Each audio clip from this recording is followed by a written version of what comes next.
Bénédicte de Raffaellis-Soissons, bonjour. Bonjour Aurélie. Vous êtes la fondatrice de Clustry. Vous venez de clôturer une levée de fonds de 2,5 millions d'euros. Comment s'est-elle déroulée ?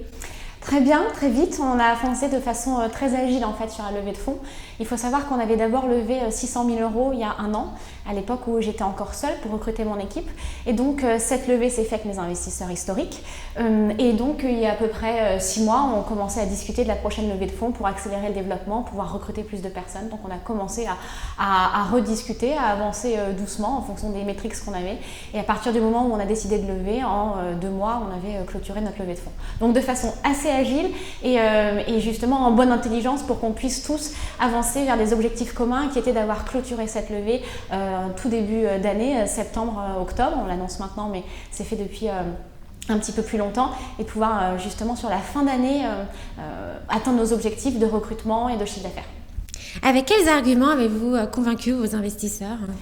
Avec quels arguments ? En fait, je pense une très bonne capacité à exécuter depuis un an. Comme je vous le disais, voilà, quand j'ai fait ma première levée de fonds de 600 000 euros, à l'époque j'étais seule et j'avais pas de produit.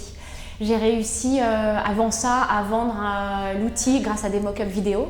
Et je pense qu'ils ont vu qu'en un an, on a réussi à passer de 1 personne à aujourd'hui 15 personnes, à avoir un produit live avec plusieurs grands clients prestigieux dans le CAC 40, avec parfois une capacité à closer des deals en moins de 5 jours sur quand même des contrats qui sont assez conséquents.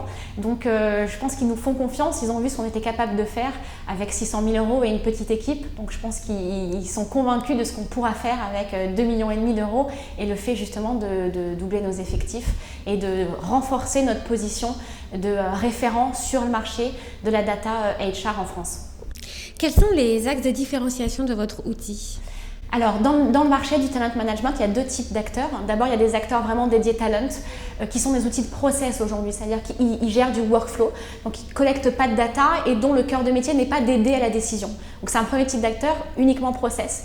L'autre type d'acteur, c'est dans le marché de la data, et là on va avoir des outils qui vont permettre à des grands groupes de donner une solution à leurs data scientists pour qu'ils mettent les données, qu'ils les analysent, etc. Mais il n'y a aucun outil aujourd'hui qui couvre toute la chaîne de valeur, c'est-à-dire qui collecte la donnée, qui la normalise, qui l'analyse et qui délivre des résultats avec des algorithmes qui vont vraiment supporter l'aide à la décision en HR. Donc on est les seuls à faire ça aujourd'hui, à réunir ces 2 mondes-là.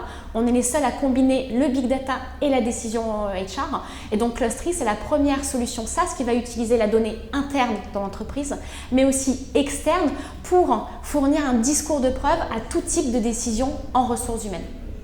Quels sont les projets que vous allez déployer maintenant avec ce nouveau capital ? Alors l'objectif, c'est comme je le disais, de vraiment renforcer notre position de référence sur ce marché en France.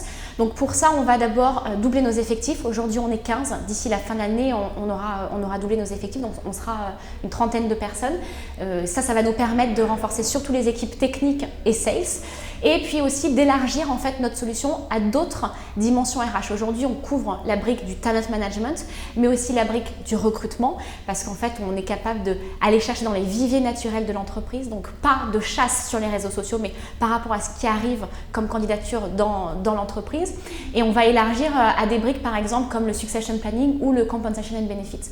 Donc vraiment, l'enjeu, nous, de cette nouvelle levée de fonds, c'est d'élargir notre positionnement sur tout type de décision HR par rapport à celles sur lesquelles on est déjà positionné. Et puis d'essayer de conquérir un maximum de clients sur le marché français. Merci beaucoup. Merci Aurélie.